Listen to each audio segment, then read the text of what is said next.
Chapitre 6. Le but de votre vie. Votre vie a une raison d'être intérieure qui est primordiale et concerne l'être, et une raison d'être secondaire qui concerne le faire. Notre vraie raison d'être concerne notre état de conscience. Peu importe notre niveau d'activité et la quantité d'efforts que nous fournissons, c'est notre état de conscience qui crée notre monde. S'il n'y a aucun changement sur le plan intérieur, même une infinité de gestes ne pourront pas faire la différence.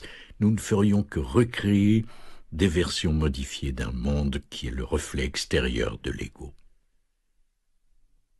Lorsque vous avez votre premier aperçu de conscience ou de présence, vous le savez immédiatement. Vous pouvez alors faire le choix conscient d'être présent plutôt que de donner libre cours à des pensées inutiles. Vous pouvez inviter la présence dans votre vie, lui faire de la place, car la grâce de l'éveil fait appel à la prise de responsabilité. Certes, vous pouvez faire comme si rien ne s'était passé, ou bien vous pouvez en réaliser la signification et la considérer comme la chose la plus importante qui peut vous arriver. Alors, accueillir cette conscience émergente et la faire briller en ce monde devient la raison d'être principale de votre vie. L'action éveillée est le résultat de l'alignement, ce que vous faites sur votre raison d'être intérieure. Vous éveillez et restez éveillé. Par l'action éveillée, vous ne faites plus qu'un avec la raison d'être de l'univers sur le plan de l'expansion. La conscience passe en vous et s'exprime dans ce monde. Elle passe dans vos pensées et devient leur inspiration. Elle passe dans tout ce que vous faites. Elle guide vos actions et leur insuffle de la force. 3 modalités, l'acceptation, le plaisir et l'enthousiasme, correspondent à une fréquence vibratoire précise de la conscience. Vous devez faire preuve de vigilance afin de vous assurer qu'une d'entre elles est en fonction chaque fois que vous faites quelque chose, qu'il s'agisse du geste le plus simple ou de l'action la plus complexe. Si vous n'êtes pas dans l'acceptation, le plaisir ou l'enthousiasme, observez bien et vous constaterez que vous créez de la souffrance pour vous et pour les autres. Quand vous ne pouvez pas prendre plaisir à ce que vous faites, vous pouvez au moins accepter que c'est ce que vous avez à faire. Accepter veut dire que, pour l'instant, c'est ce que cette situation et ce moment exigent que je fasse. Alors je le fais volontiers. Sur la nouvelle terre, le plaisir remplacera le désir comme force de motivation. Le désir émane de l'illusion de l'ego selon laquelle vous êtes un fragment distinct et débranché du pouvoir sous-jacent à toute création.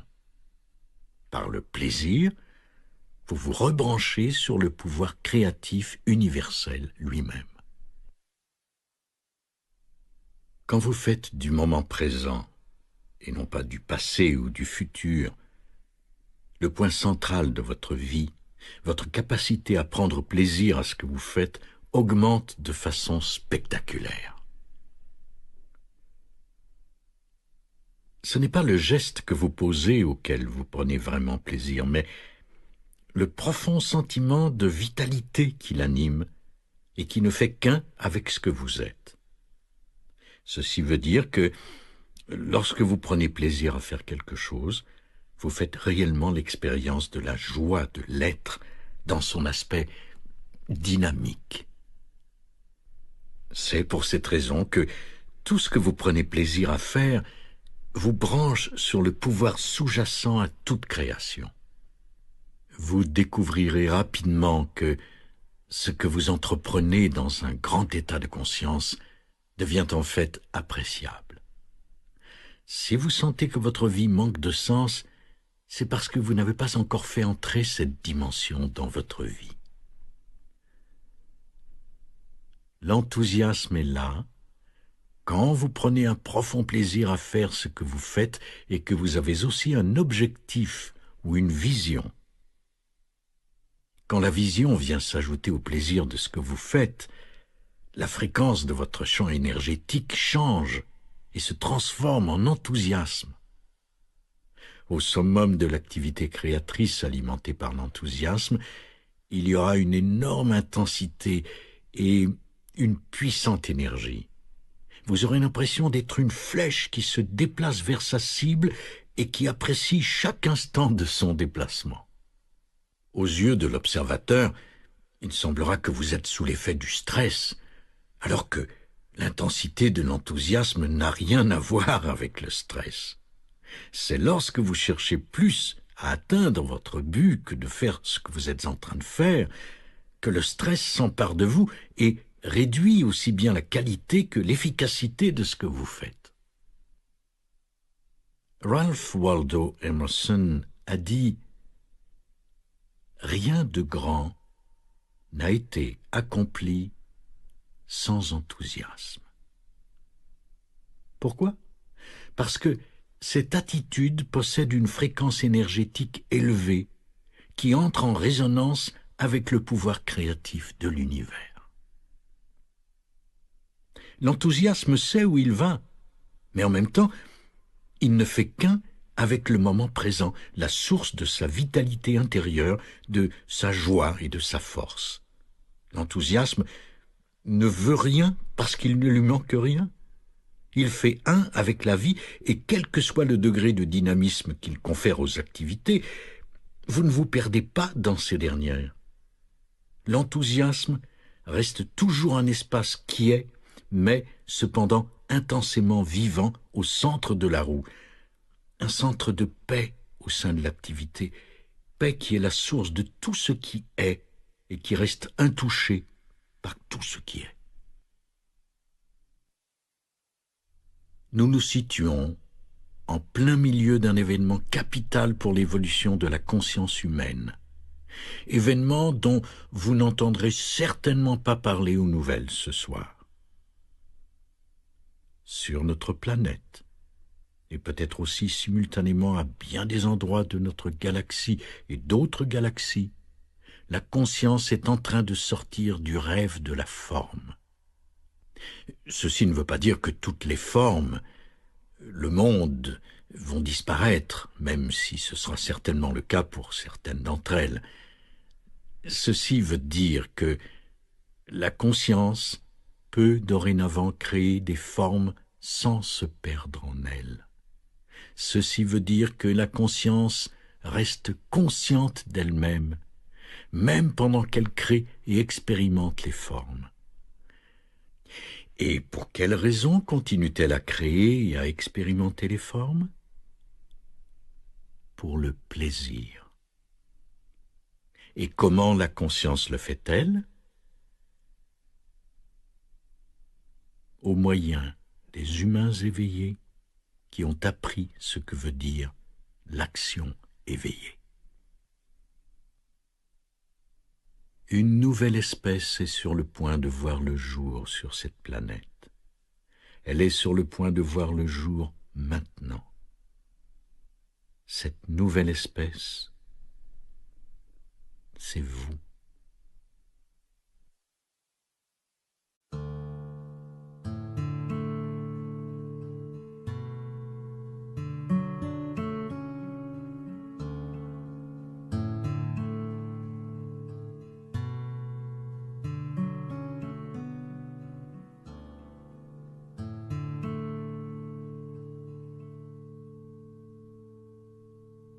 Chapitre 7.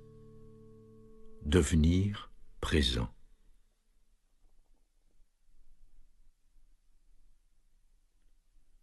Seule la présence peut vous libérer de l'ego et défaire le passé en vous pour ainsi transformer votre état de conscience. Soyez vigilants. Ainsi, vous saurez reconnaître cette voix pour ce qu'elle est, une vieille pensée conditionnée par le passé. Si vous êtes vigilant, vous n'aurez plus besoin de croire à toutes les pensées qui vous viennent. Ce ne sera qu'une vieille pensée, rien de plus. Vigilance veut dire présence. Pour mettre fin à la misère qui afflige les humains depuis des milliers d'années, il faut commencer par vous-même et prendre la responsabilité de votre propre état intérieur à tout moment donné. Ce qui veut dire maintenant. Surveillez le malheur latent, entre autres le mécontentement, la nervosité, le ras-le-bol, etc. Surveillez les pensées qui semblent justifier ou expliquer le malheur en question, mais qui en fait l'occasionnent. Dès l'instant où vous devenez conscient d'un état négatif en vous, cela veut dire que vous avez réussi. Avant l'apparition de cette conscience, il y avait identification aux états intérieurs qui se résument à l'ego. Avec la conscience, il se produit une démarcation par rapport aux pensées, aux émotions et aux réactions. Démarcation qu'il ne faut pas confondre avec la dénégation. Quand la conscience reconnaît les pensées, les émotions ou les réactions, il y a automatiquement désidentification. Ensuite, le sentiment du moi, de ce que vous êtes, subit une transformation. Avant, vous étiez les pensées, les émotions et les réactions. Maintenant, vous êtes la conscience, la présence consciente qui est le témoin de ces états. Les émotions et même les pensées deviennent en quelque sorte dépersonnalisées. Toute votre histoire personnelle ne constitue plus votre identité. Vous êtes la lumière de la présence, la conscience qui existe bien avant toute pensée et émotion. La négativité est non intelligente et elle provient toujours de l'ego. Chaque fois que vous vous trouvez dans un état négatif, quelque chose en vous réclame la négativité, quelque chose en vous la perçoit comme étant agréable ou croit qu'elle vous permettra d'obtenir ce que vous voulez. Chaque fois que vous réussissez à devenir conscient que quelque chose en vous y prend plaisir ou croit qu'être négatif a une raison d'être utile, vous devenez directement conscient de l'ego. Dès l'instant où cela se produit, l'ego diminue et la conscience grandit. Si, en pleine crise de négativité, vous réussissez à réaliser que, en ce moment, je suis en train de me créer de la souffrance, cela suffira à vous élever au-dessus des états et des réactions de l'ego. Cela vous amènera à d'infinies possibilités, à d'autres façons plus intelligentes de composer avec toute situation donnée.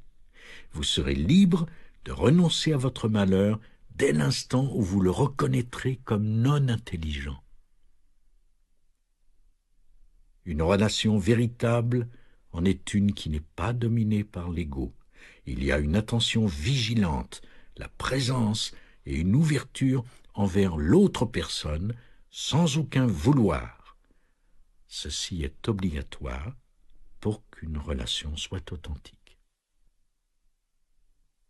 Quand vous écoutez, regardez, touchez ou aidez votre enfant,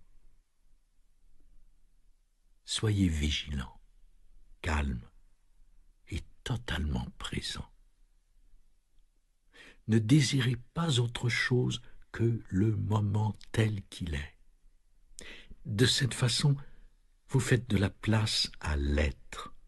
Vous êtes la vigilance, la quiétude, l'être là qui écoute, regarde, touche ou parle. Vous êtes l'être derrière le faire. Et il en va de même avec toutes les relations. Le champ de conscience créé en vous deux devient la principale raison d'être de l'interaction. Cet espace de conscience devient plus important que ce dont vous parlez, plus important que les objets ou les pensées. L'être humain devient plus important que les objets de ce monde. Cela ne veut pas dire que vous négligez ce qui doit être fait sur le plan pratique. En réalité, le faire se déroule non seulement plus facilement, mais plus puissamment lorsque la dimension de l'être est reconnue. L'avènement de ce champ unifié de conscience entre les êtres humains est le facteur le plus essentiel dans les relations sur la nouvelle Terre. En fait, faire n'est jamais assez si vous négligez l'être. La plupart des humains ne voient que les formes extérieures. Ils n'en perçoivent pas l'essence. Ils s'identifient donc à leur propre forme physique et psychologique. Lorsqu'un humain a acquis un certain degré de présence à ce qui est, une attention vigilante mais quiète dans ses perceptions, il peut percevoir l'essence de la vie divine émanant de chaque forme de vie et la reconnaître comme ne faisant qu'une avec sa propre essence. Ainsi, il peut l'aimer comme il s'aime lui-même. Le pardon se produit naturellement quand vous voyez que la rancune n'a d'autre raison d'être que de renforcer un faux sens de soi, de maintenir l'ego. Voir, c'est se libérer. Quand Jésus disait « Pardonnez à vos ennemis », il enseignait essentiellement à défaire une des principales structures de l'ego humain. Il n'y a qu'un seul bourreau sur la planète, l'inconscience humaine. C'est le fait de réaliser cela qui constitue le véritable pardon. Avec le pardon, votre identité de victime se dissout et votre véritable pouvoir émerge, le pouvoir de la présence. Alors, au lieu d'accuser l'obscurité, vous faites surgir la lumière. La présence est un état d'espace intérieur. Quand vous êtes présent, vous amenez une nouvelle dimension à la situation.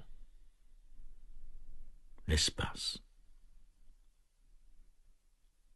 Puis, vous écoutez et vous regardez. Vous ne faites plus qu'un avec la situation. Si, au lieu de réagir à une situation, vous fusionnez avec elle, la solution émerge toute seule de la situation. En réalité, ce n'est pas vous, la personne, qui regardez et écoutez, mais la quiétude vigilante elle-même.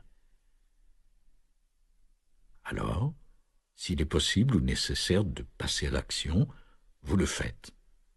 Ou plus précisément, c'est l'action juste qui se pose par votre entremise. L'action juste est l'action qui est appropriée au tout. Une fois l'action posée, la quiétude spacieuse reste. Quand votre attention est totalement dans le présent, la présence s'installe et transforme la qualité et l'intensité de ce que vous faites. Vous êtes présent lorsque votre action est satisfaisante en soi et qu'il y a de la joie et de la vie dans ce que vous entreprenez. Être ouvert au moment présent, c'est nécessaire pour être efficace et ne pas se laisser contaminer par la négativité.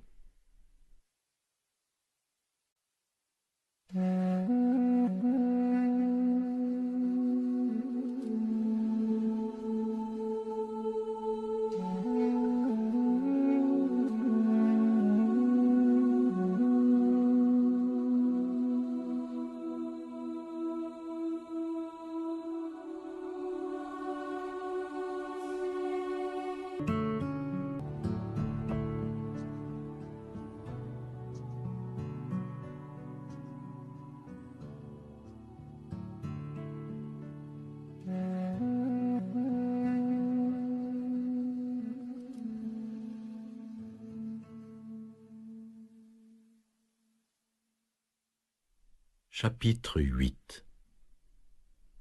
La conscience. La joie de l'être, c'est la joie d'être conscient. La conscience est le non manifeste, l'éternel. Elle est l'intelligence, le principe organisateur derrière toute forme. Elle arrive dans cette dimension sous la forme de présence, d'espace intérieur. Et comment y arrive-t-elle? Par la forme humaine qui devient consciente et accomplit sa destinée. On pourrait décrire ce phénomène comme la descente du divin dans la matière. Sur notre planète, l'ego humain représente l'étape finale de l'endormissement universel, de l'identification de la conscience à la forme. C'était une étape nécessaire à l'évolution de la conscience. La prochaine phase de l'évolution humaine n'est pas inévitable, mais pour la première fois dans l'histoire de notre planète, elle peut prendre la forme d'un choix conscient. Et qui fait ce choix? Vous. Et qui êtes-vous? La conscience qui est devenue consciente d'elle-même. Même si vous ne pouvez pas connaître la conscience, vous pouvez la sentir dans n'importe quelle situation, peu importe où vous êtes. Vous pouvez la sentir ici et maintenant en tant que votre propre présence, comme l'espace intérieur dans lequel vous entendez ces mots qui sont perçus et deviennent des pensées. La conscience, c'est le « je suis » sous-jacent. Les mots que vous écoutez et la pensée figurent à l'avant-plan, alors que le « je suis » est à l'arrière-plan. Il est le creuset de chaque expérience, de chaque pensée et de chaque émotion. La réalisation spirituelle, c'est voir clairement que ce dont je fais l'expérience, que ce que je pense, perçois ou sens n'est pas finalement qui je suis. Tout ce qui reste, c'est la lumière de la conscience sous laquelle les perceptions, les expériences, les pensées et les émotions vont et viennent. C'est l'être. C'est le moi vrai et profond. Quand je me connais comme tel, tout ce qui arrive dans ma vie n'a plus une importance absolue, seulement une importance relative. J'honore ce qui se produit, mais il n'y a plus de sérieux, plus de lourdeur. La seule chose qui compte finalement est la suivante. Est-ce que je peux sentir mon essence en tant qu'être, le « je suis » en arrière-plan de ma vie en tout temps, ou est-ce que je me perds dans les événements, le mental, le monde? Quand les formes auxquelles vous vous étiez identifié s'effondrent ou vous sont reprises, il y a effondrement de l'ego. Alors, quand vous ne vous identifiez plus à rien, qui êtes-vous? Quand les formes autour de vous meurent ou que la mort approche, l'esprit est libéré de son emprisonnement dans la matière. Vous réalisez alors que votre identité essentielle est sans forme, qu'elle est une présence omniprésente, qu'elle est l'être précédant toutes les formes et toutes les identifications. Vous réalisez que votre véritable identité est la conscience elle-même plutôt que ce à quoi la conscience s'était identifiée. Il a déjà été dit que la quiétude est le langage de Dieu. C'est en fait un terme pouvant remplacer celui de paix. Quand nous devenons conscients de la quiétude dans notre vie, nous sommes reliés à la dimension intemporelle et sans forme en nous, à ce qui est au-delà de la pensée, au-delà de l'ego.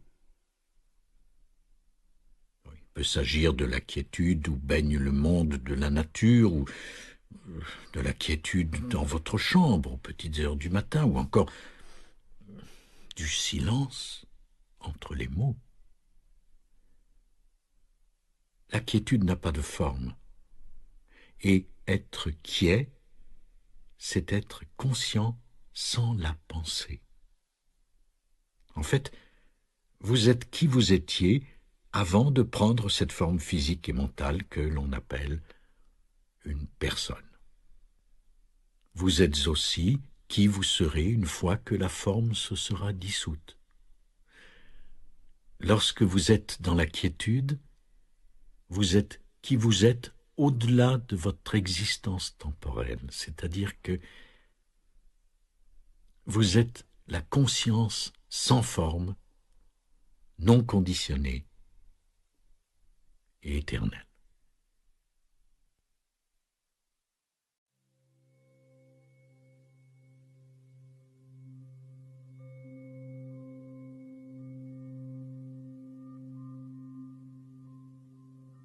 Chapitre 9. Le corps subtil. Nous devons entrer dans le corps pour pouvoir le dépasser et découvrir que nous ne sommes pas lui. L'ego apparaît quand le sens de l'être, du « je suis », est confondu avec la forme. Bien que l'identification au corps soit une des formes principales de l'ego, vous serez heureux d'apprendre que c'est celle que vous pouvez le plus facilement dépasser. Pour ce faire, nul besoin de vous convaincre que vous n'êtes pas votre corps.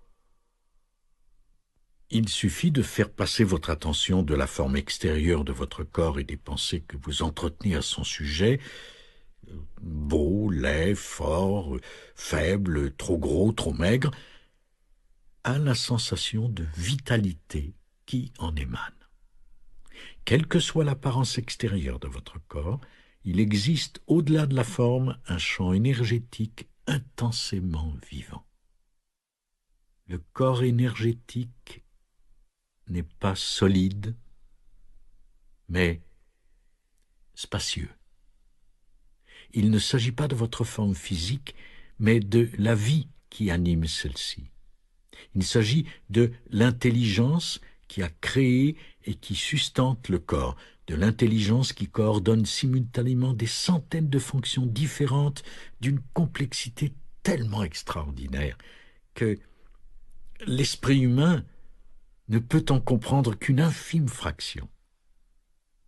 Quand vous devenez conscient du corps énergétique, ce qui se passe en réalité, c'est que l'intelligence devient consciente d'elle-même.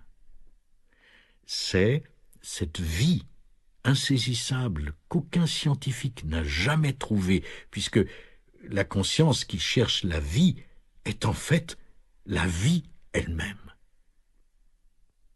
Si vous n'êtes pas habitué à être en contact avec votre corps subtil, fermez les yeux pendant quelques instants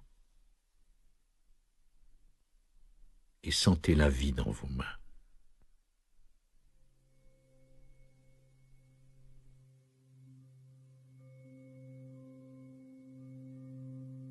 Je veux dire par là que vous devez devenir conscient de la subtile sensation de vitalité qu'il y a en elle. Cette vitalité est là. Il vous suffit d'y amener votre attention pour la remarquer.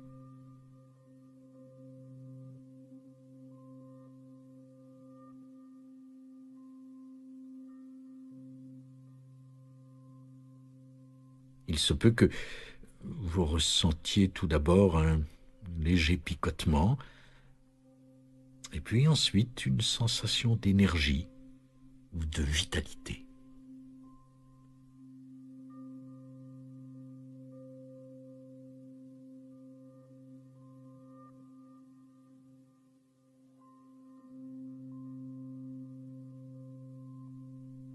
Si vous maintenez votre attention sur vos mains pendant quelques instants,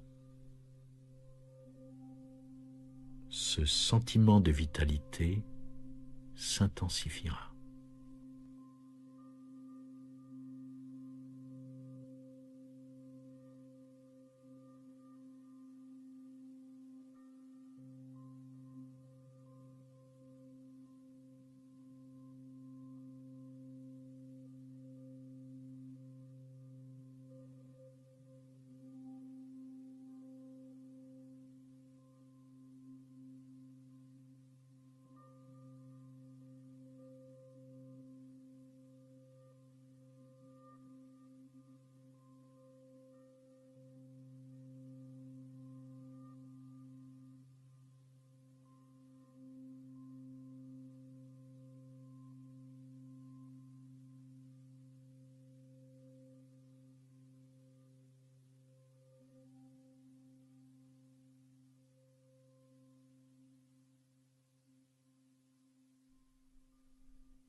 Maintenant, faites l'exercice avec tout votre corps.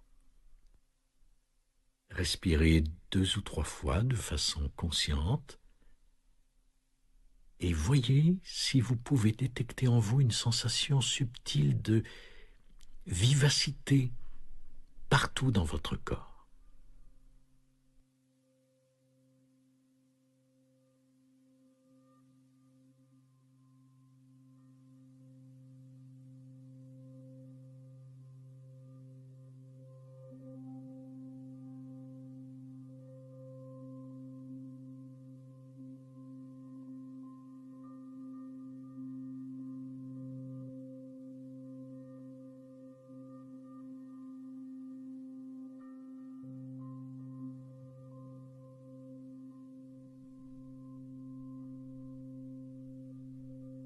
Réussissez-vous à, pour ainsi dire, sentir votre corps de l'intérieur?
Ce que j'appelle corps subtil ou encore corps énergétique n'est plus vraiment le corps, mais l'énergie vitale, le lien entre la forme et l'absence de forme.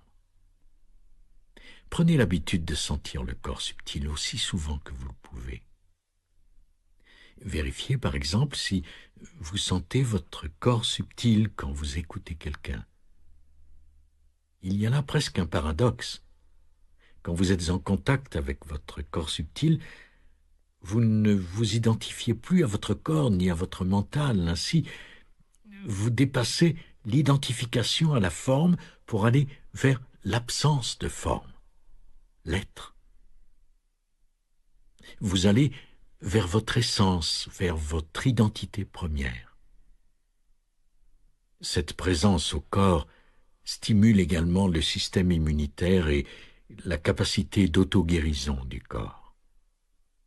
Chaque jour, autant que cela vous est possible, servez-vous de la conscience que vous avez du corps subtil pour créer de l'espace. Quand vous attendez, quand vous écoutez quelqu'un, quand vous prenez une pause pour regarder un arbre, votre conjoint ou un enfant, sentez en même temps la vitalité qui est en vous. Ce faisant, une partie de votre attention ou conscience demeure dans le domaine du sans-forme, alors que le reste est utilisé pour le domaine du monde de la forme. Chaque fois que vous habitez votre corps de cette façon, vous disposez d'un ancrage pour rester présent au moment présent. Le corps vous empêche donc de vous perdre dans les pensées, les émotions et les situations extérieures. Votre corps physique, qui est une forme, s'avère en fait essentiellement sans forme quand vous y descendez en profondeur. Il devient une porte qui vous permet de sortir de la prison qu'est l'ego et donne sur l'espace intérieur. Bien que cet espace n'ait pas de forme, il est intensément vivant. En fait, l'espace vide est la vie dans sa plénitude, la source non manifestée à partir de laquelle toute manifestation émerge. Le terme que l'on emploie traditionnellement pour décrire cette source, c'est Dieu.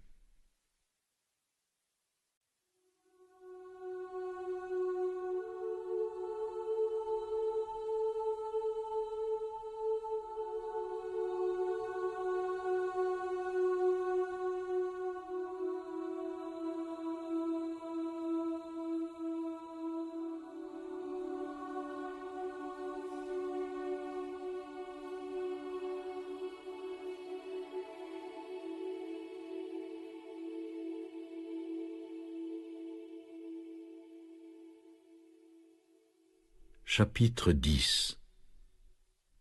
Unité avec toute vie. Sous cette apparence de surface, tout est connecté à la source, d'où tout provient. Même une pierre, et certainement une fleur ou un oiseau, pourrait vous montrer comment revenir à Dieu, à la source, à vous. Lorsque vous regardez cette pierre et la laissez être, sans lui apposer d'étiquette verbale ou mentale, un sentiment de révérence, d'émerveillement monte en vous. Son essence se communique silencieusement à vous et vous renvoie à votre propre essence. Pourquoi l'ego endosse-t-il des rôles ? À cause d'une pensée inconsciente qui est la suivante. Je ne suis pas assez. Et, suite à celle-ci, d'autres pensées viennent. Je dois jouer un rôle afin d'obtenir ce dont j'ai besoin. J'ai besoin d'avoir plus pour pouvoir être plus. Mais vous ne pouvez pas être plus que ce que vous êtes parce que, sous votre forme physique et psychologique, vous ne faites qu'un avec la vie elle-même, un avec l'être. De par la forme, vous êtes et serez toujours inférieur à certains et supérieur à d'autres. De par l'essence, vous n'êtes ni supérieur ni inférieur à qui que ce soit. C'est en réalisant ceci que naissent la véritable estime de soi et la véritable humilité. Mais comment puis-je être dissocié de la vie?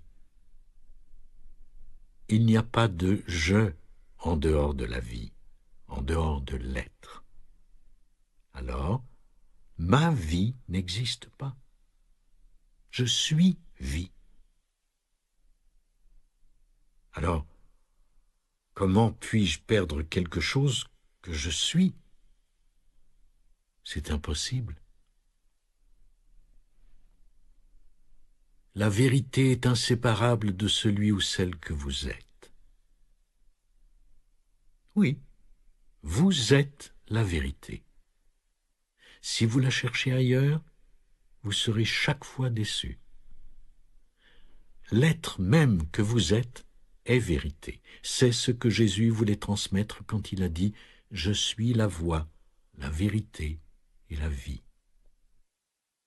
Ces paroles sont un des indicateurs les plus puissants et directs de la vérité si on les comprend correctement.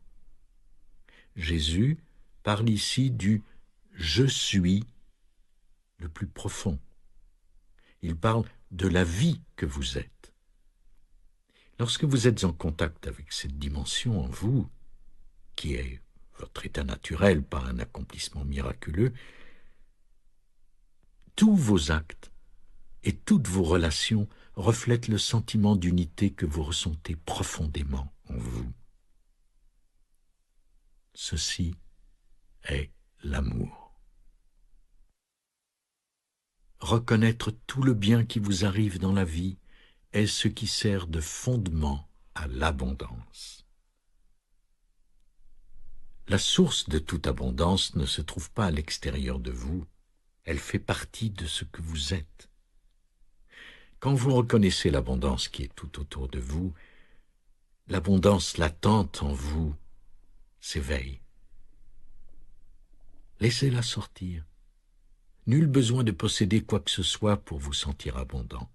Par contre, si vous vous sentez constamment abondant,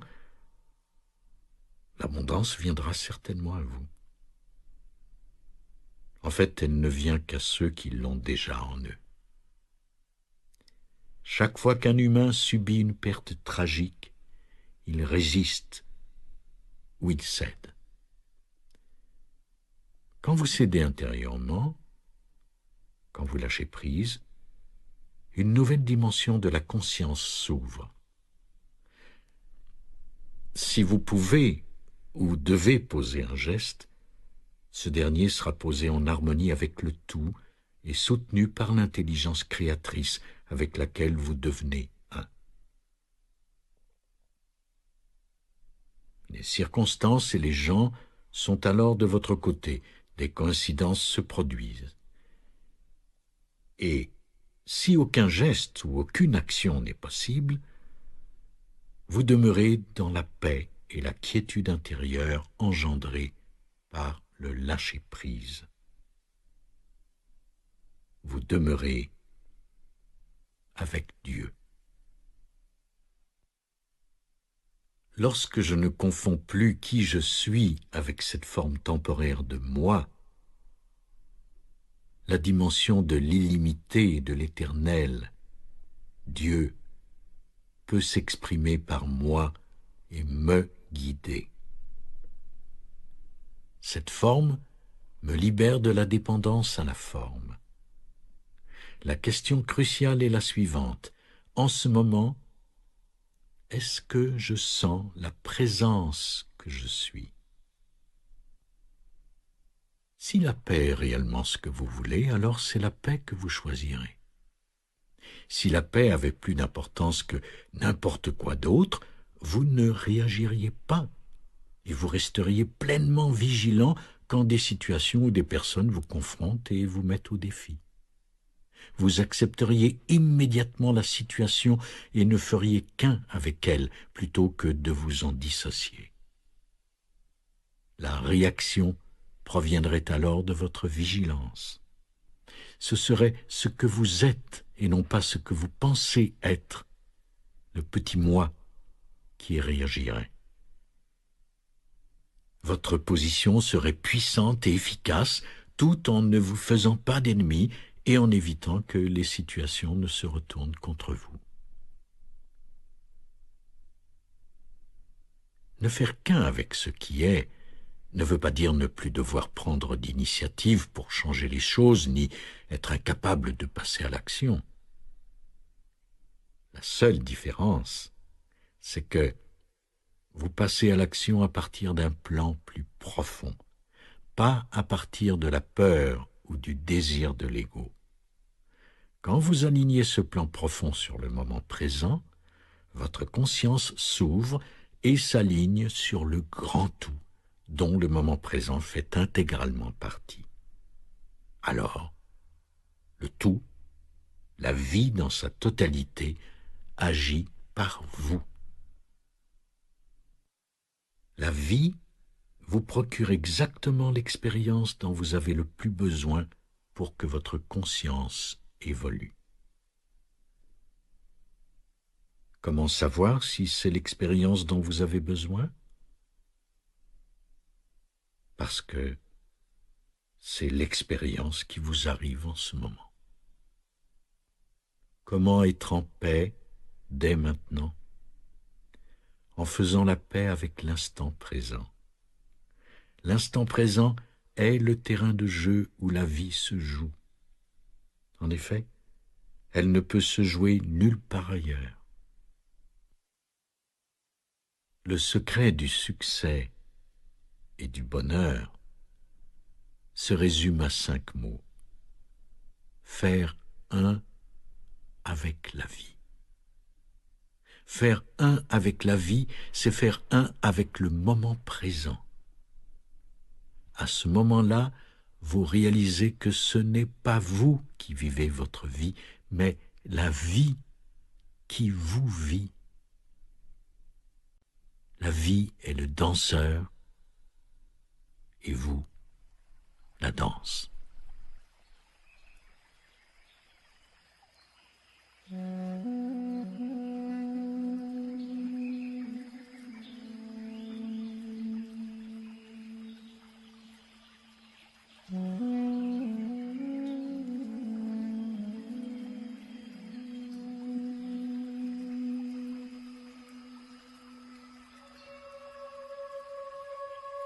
J'honore ce qui se produit, mais il n'y a plus de sérieux, plus de lourdeur. La seule chose qui compte finalement est la suivante. Est-ce que je peux sentir mon essence en tant qu'être, le « je suis » en arrière-plan de ma vie en tout temps, ou est-ce que je me perds dans les événements, le mental, le monde? Quand les formes auxquelles vous vous étiez identifié s'effondrent ou vous sont reprises, il y a effondrement de l'ego. Alors, quand vous ne vous identifiez plus à rien, qui êtes-vous? Quand les formes autour de vous meurent ou que la mort approche, l'esprit est libéré de son emprisonnement dans la matière. Vous réalisez alors que votre identité essentielle est sans forme, qu'elle est une présence omniprésente, qu'elle est l'être précédant toutes les formes et toutes les identifications. Vous réalisez que votre véritable identité est la conscience elle-même plutôt que ce à quoi la conscience s'était identifiée. Il a déjà été dit que la quiétude est le langage de Dieu. C'est en fait un terme pouvant remplacer celui de paix. Quand nous devenons conscients de la quiétude dans notre vie, nous sommes reliés à la dimension intemporelle et sans forme en nous, à ce qui est au-delà de la pensée, au-delà de l'ego. Il peut s'agir de la quiétude où baigne le monde de la nature, ou de la quiétude dans votre chambre aux petites heures du matin, ou encore du silence entre les mots. la quiétude n'a pas de forme. Et être quiet, c'est être conscient sans la pensée. En fait, vous êtes qui vous étiez avant de prendre cette forme physique et mentale que l'on appelle une personne. Vous êtes aussi qui vous serez une fois que la forme se sera dissoute. Lorsque vous êtes dans la quiétude, vous êtes qui vous êtes au-delà de votre existence temporelle, c'est-à-dire que vous êtes la conscience sans forme, non conditionnée et éternelle.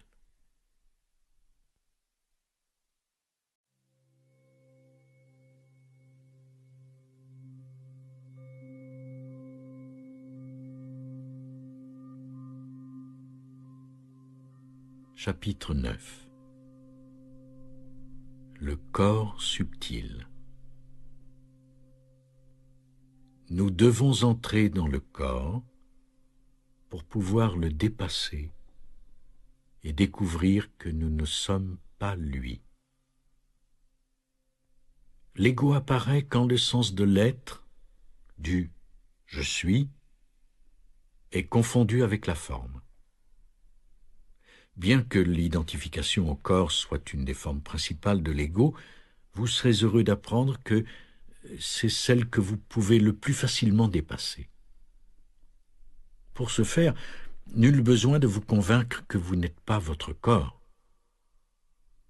Il suffit de faire passer votre attention de la forme extérieure de votre corps et des pensées que vous entretenez à son sujet, beau, laid, fort, faible, trop gros, trop maigre, à la sensation de vitalité qui en émane.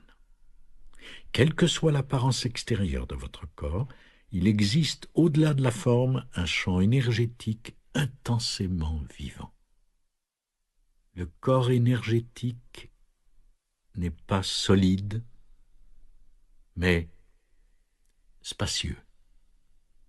Il ne s'agit pas de votre forme physique, mais de la vie qui anime celle-ci.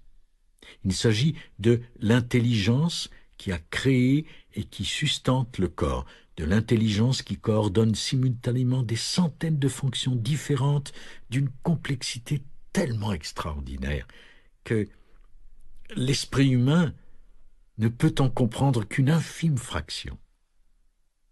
Quand vous devenez conscient du corps énergétique, ce qui se passe en réalité, c'est que l'intelligence devient consciente d'elle-même.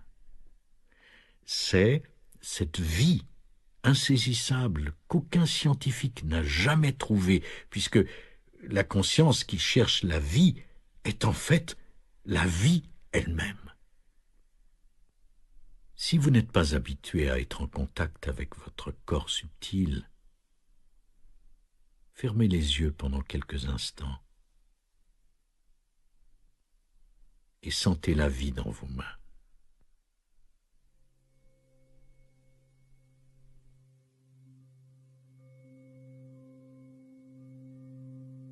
Je veux dire par là que vous devez devenir conscient de la subtile sensation de vitalité qu'il y a en elle. Cette vitalité, vous prenez un profond plaisir à faire ce que vous faites et que vous avez aussi un objectif ou une vision. Quand la vision vient s'ajouter au plaisir de ce que vous faites, la fréquence de votre champ énergétique change et se transforme en enthousiasme. Au summum de l'activité créatrice alimentée par l'enthousiasme, il y aura une énorme intensité et une puissante énergie. Vous aurez l'impression d'être une flèche qui se déplace vers sa cible et qui apprécie chaque instant de son déplacement. Aux yeux de l'observateur, il semblera que vous êtes sous l'effet du stress, alors que l'intensité de l'enthousiasme n'a rien à voir avec le stress. C'est lorsque vous cherchez plus à atteindre votre but que de faire ce que vous êtes en train de faire, que le stress s'empare de vous et réduit aussi bien la qualité que l'efficacité de ce que vous faites. Ralph Waldo Emerson a dit « Rien de grand n'a été accompli sans enthousiasme ». Pourquoi? Parce que cette attitude possède une fréquence énergétique élevée qui entre en résonance avec le pouvoir créatif de l'univers. L'enthousiasme sait où il va, mais en même temps, il ne fait qu'un avec le moment présent, la source de sa vitalité intérieure, de sa joie et de sa force. L'enthousiasme ne veut rien parce qu'il ne lui manque rien. Il fait un avec la vie et quel que soit le degré de dynamisme qu'il confère aux activités, vous ne vous perdez pas dans ces dernières. L'enthousiasme reste toujours un espace qui est, mais cependant intensément vivant au centre de la roue, un centre de paix au sein de l'activité, paix qui est la source de tout ce qui est et qui reste intouché par tout ce qui est. Nous nous situons en plein milieu d'un événement capital pour l'évolution de la conscience humaine, événement dont vous n'entendrez certainement pas parler aux nouvelles ce soir. Sur notre planète, et peut-être aussi simultanément à bien des endroits de notre galaxie et d'autres galaxies, la conscience est en train de sortir du rêve de la forme. Ceci ne veut pas dire que toutes les formes, le monde, vont disparaître, même si ce sera certainement le cas pour certaines d'entre elles. Ceci veut dire que la conscience peut dorénavant créer des formes sans se perdre en elles. Ceci veut dire que la conscience reste consciente d'elle-même, même pendant qu'elle crée et expérimente les formes. Et pour quelle raison continue-t-elle à créer et à expérimenter les formes? Pour le plaisir. Et comment la conscience le fait-elle? Au moyen des humains éveillés qui ont appris ce que veut dire l'action éveillée. Une nouvelle espèce est sur le point de voir le jour sur cette planète. Elle est sur le point de voir le jour maintenant. Cette nouvelle espèce, c'est vous.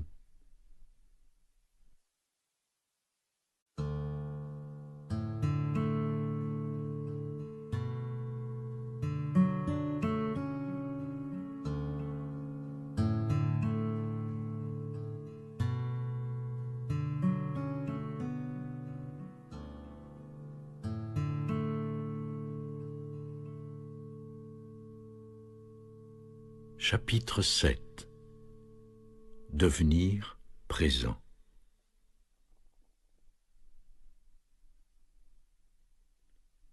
Seule la présence peut vous libérer de l'ego et défaire le passé en vous pour ainsi transformer votre état de conscience. Soyez vigilants. Ainsi, vous saurez reconnaître cette voix pour ce qu'elle est, une vieille pensée conditionnée par le passé.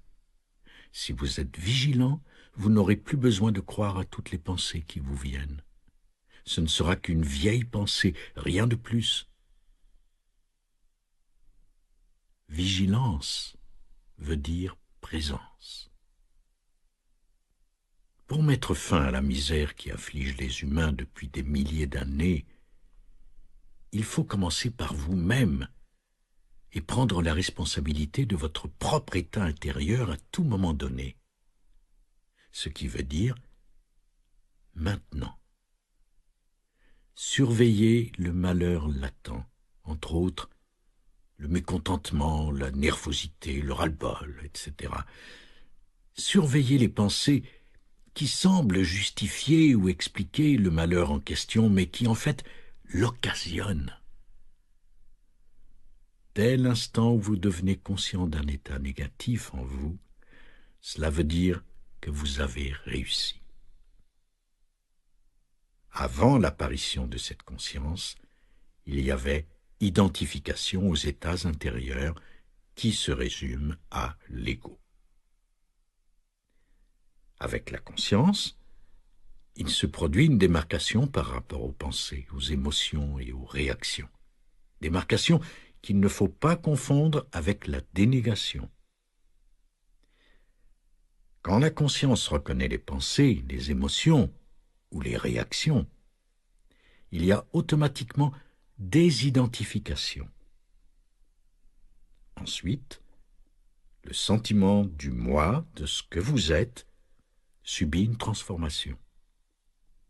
Avant, vous étiez les pensées, les émotions et les réactions. Maintenant, vous êtes la conscience, la présence consciente qui est le témoin de ces états.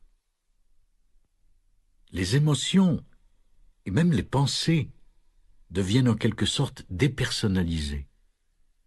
Toute votre histoire personnelle ne constitue plus votre identité. Vous êtes la lumière de la présence, la conscience qui existe bien avant toute pensée et émotion.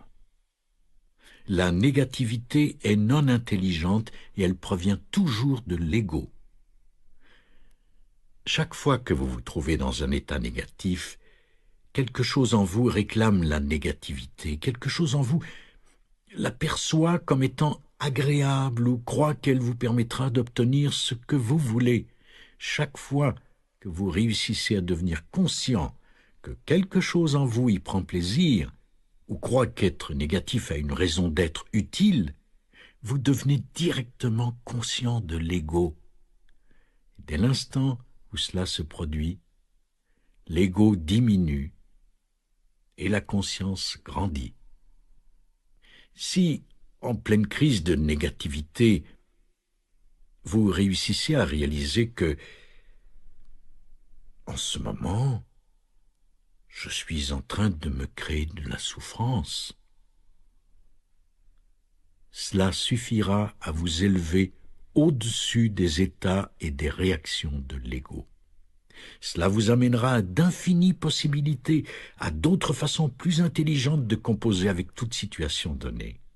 Vous serez libre de renoncer à votre malheur dès l'instant où vous le reconnaîtrez comme non intelligent.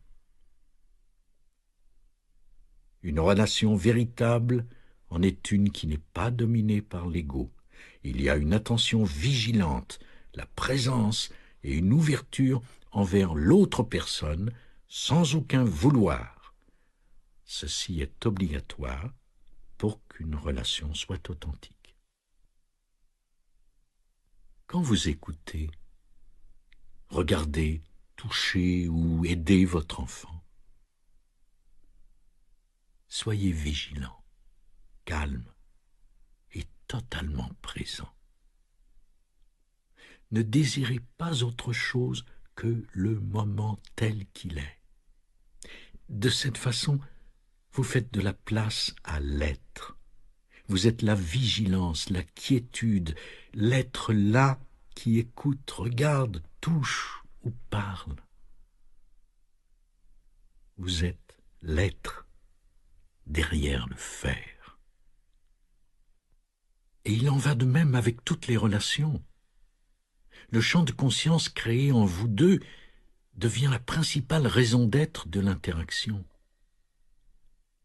Cet espace de conscience devient plus important que ce dont vous parlez, plus important que les objets ou les pensées. L'être humain devient plus important que les objets de ce monde. Cela ne veut pas dire que vous négligez ce qui doit être fait sur le plan pratique. En réalité, le faire se déroule non seulement plus facilement, mais plus puissamment lorsque la dimension de l'être est reconnue. L'avènement de ce champ unifié de conscience entre les êtres humains est le facteur le plus essentiel dans les relations sur la nouvelle Terre.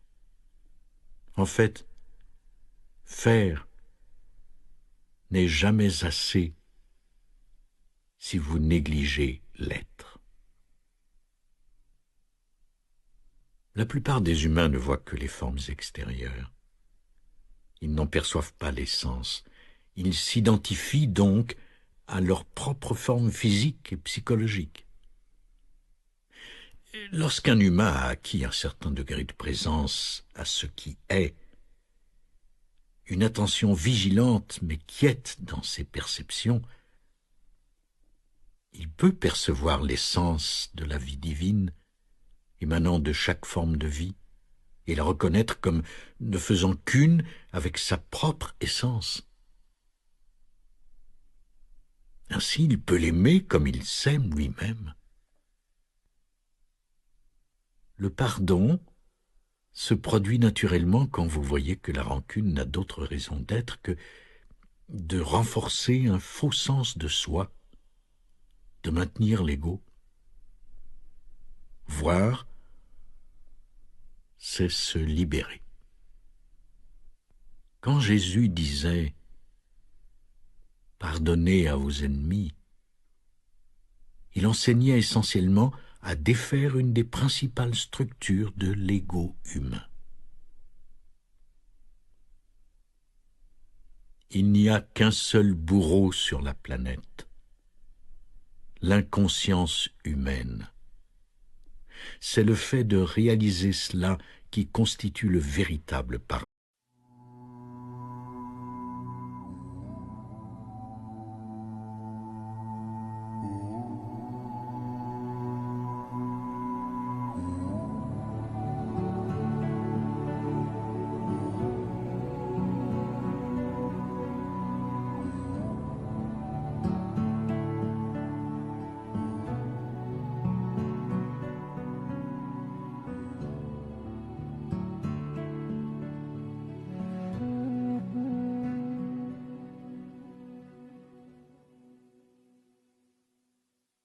Chapitre 6. Le but de votre vie. Votre vie a une raison d'être intérieure qui est primordiale et concerne l'être, et une raison d'être secondaire qui concerne le faire. Notre vraie raison d'être concerne notre état de conscience. Peu importe notre niveau d'activité et la quantité d'efforts que nous fournissons, c'est notre état de conscience qui crée notre monde. S'il n'y a aucun changement sur le plan intérieur, même une infinité de gestes ne pourront pas faire la différence. Nous ne ferions que recréer des versions modifiées d'un monde qui est le reflet extérieur de l'ego. Lorsque vous avez votre premier aperçu de conscience ou de présence, vous le savez immédiatement. Vous pouvez alors faire le choix conscient d'être présent plutôt que de donner libre cours à des pensées inutiles. Vous pouvez inviter la présence dans votre vie, lui faire de la place, car la grâce de l'éveil fait appel à la prise de responsabilité. Certes, vous pouvez faire comme si rien ne s'était passé, ou bien vous pouvez en réaliser la signification et la considérer comme la chose la plus importante qui peut vous arriver. Alors, accueillir cette conscience émergente et la faire briller en ce monde devient la raison d'être principale de votre vie. L'action éveillée est le résultat de l'alignement, ce que vous faites sur votre raison d'être intérieure. Vous éveillez et restez éveillé. Par l'action éveillée, vous ne faites plus qu'un avec la raison d'être de l'univers sur le plan de l'expansion. La conscience passe en vous et s'exprime dans ce monde. Elle passe dans vos pensées et devient leur inspiration. Elle passe dans tout ce que vous faites. Elle guide vos actions et leur insuffle de la force. 3 modalités, l'acceptation, le plaisir et l'enthousiasme, correspondent à une fréquence vibratoire précise de la conscience. Vous devez faire preuve de vigilance afin de vous assurer qu'une d'entre elles est en fonction chaque fois que vous faites quelque chose, qu'il s'agisse du geste le plus simple ou de l'action la plus complexe. Si vous n'êtes pas dans l'acceptation, le plaisir ou l'enthousiasme, observez bien et vous constaterez que vous créez de la souffrance pour vous et pour les autres.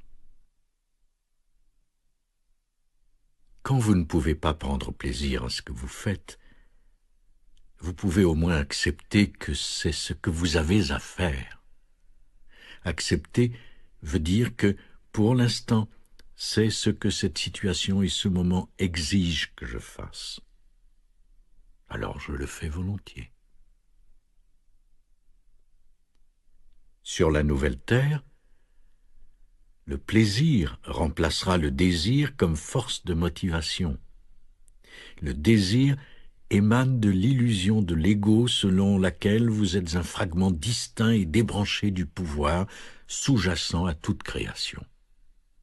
Par le plaisir, vous vous rebranchez sur le pouvoir créatif universel lui-même.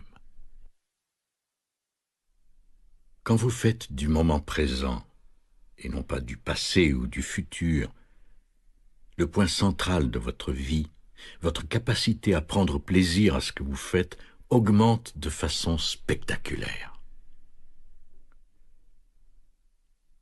Ce n'est pas le geste que vous posez auquel vous prenez vraiment plaisir, mais le profond sentiment de vitalité qui l'anime et qui ne fait qu'un avec ce que vous êtes. Ceci veut dire que lorsque vous prenez plaisir à faire quelque chose, vous faites réellement l'expérience de la joie de l'être dans son aspect dynamique. C'est pour cette raison que tout ce que vous prenez plaisir à faire vous branche sur le pouvoir sous-jacent à toute création. Vous découvrirez rapidement que ce que vous entreprenez dans un grand état de conscience devient en fait appréciable.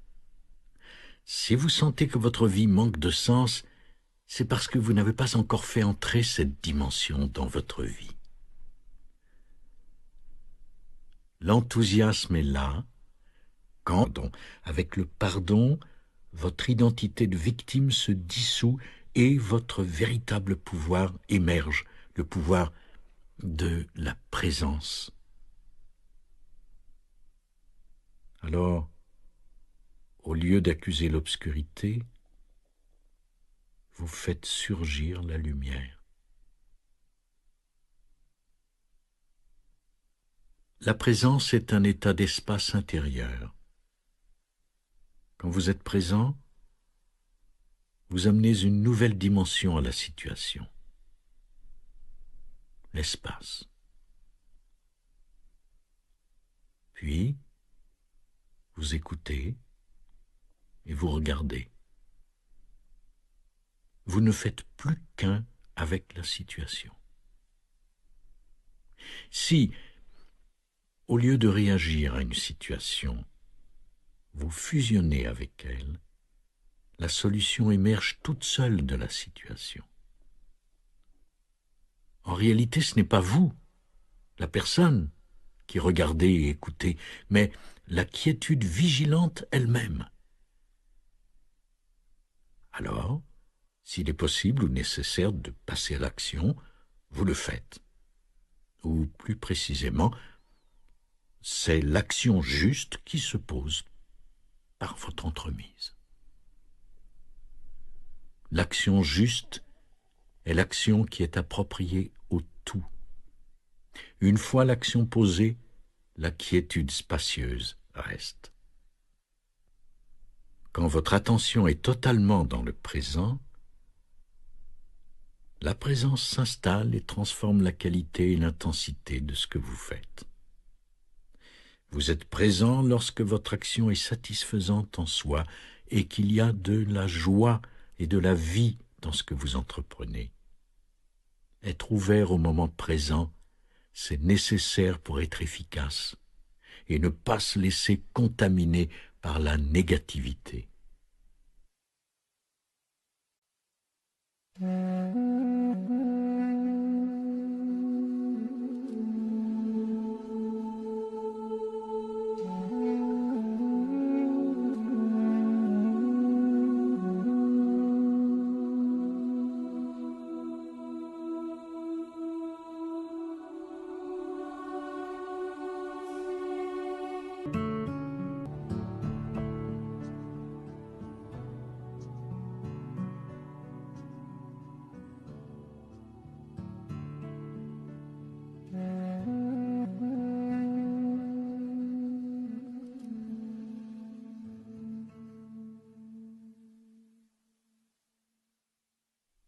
Chapitre 8.